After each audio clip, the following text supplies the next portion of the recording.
అప్పట్లా మా తెలుగు సార్ ఉండేనుల్లా పాఠం చెప్తంటే మన కండ్ల ముందే జరిగినట్టు పద్యాలు వాడుకుంటే చెప్తుండే. ఇక మా లెక్కల సార్ వచ్చిండంటే మాత్రం కిక్కురు మనకుంటుండేదంతా. మళ్ళా సైన్స్ సార్ జోకులు చేసుకుంటా చెప్పేది. ఆటెనక సాంఘిక సార్ వచ్చేదిరా నాయన, పాఠం చెప్తంటే జోలవాడినట్టే ఉండేది.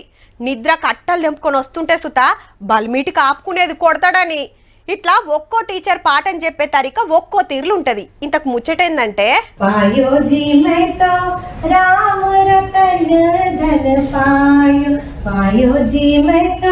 పాఠాల గురించి చెప్పి పాట పాడుతున్న మీరాబాయిని చూపిస్తారేంది అంటారా? మేడం చెప్తున్నది పాఠమే. సూర్యాపేట జిల్లా వెలుగుపల్లిల పెద్దబడిల హిందీ టీచర్ పేరు నివేదిత 10వ తరగతి పోరలకు మీరాబాయి రాసిన భక్తి పద అనే పాఠం చెప్తానికి ఈ గెటప్ లో వచ్చిందన్నట్టు.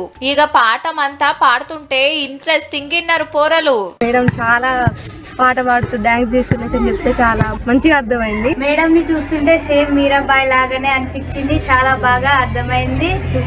ఆడుతూ పాడుతూ డాన్స్ చేస్తూ మంచిగా మాకు బోధించింది. ఓ చేతుల కర్తాల్ ఇంకో చేతుల జపమాల పట్టుకొని చుట్టూ తిరుక్కుంటా ఆడుతుంటే పిల్లలకు మంచిగా అనిపించిందట.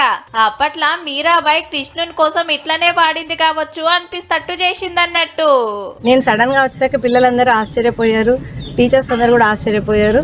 నేను వచ్చిన తర్వాత క్లాస్లోకి వెళ్ళి బోధన చేసిన తర్వాత పిల్లలు చాలా బాగా స్పందించారు. మొన్న మంచిర్యాల జిల్లాల శ్రీనివాస్ సారు పెయిలుండే అవయవాల గురించి ఎరక చేస్తానికి బాడీ సూట్ వేసుకొని పాఠం చెప్తే ఇవాళ ఈ మేడమేమో మీరాబాయి గెటపేసిందన్నట్టు.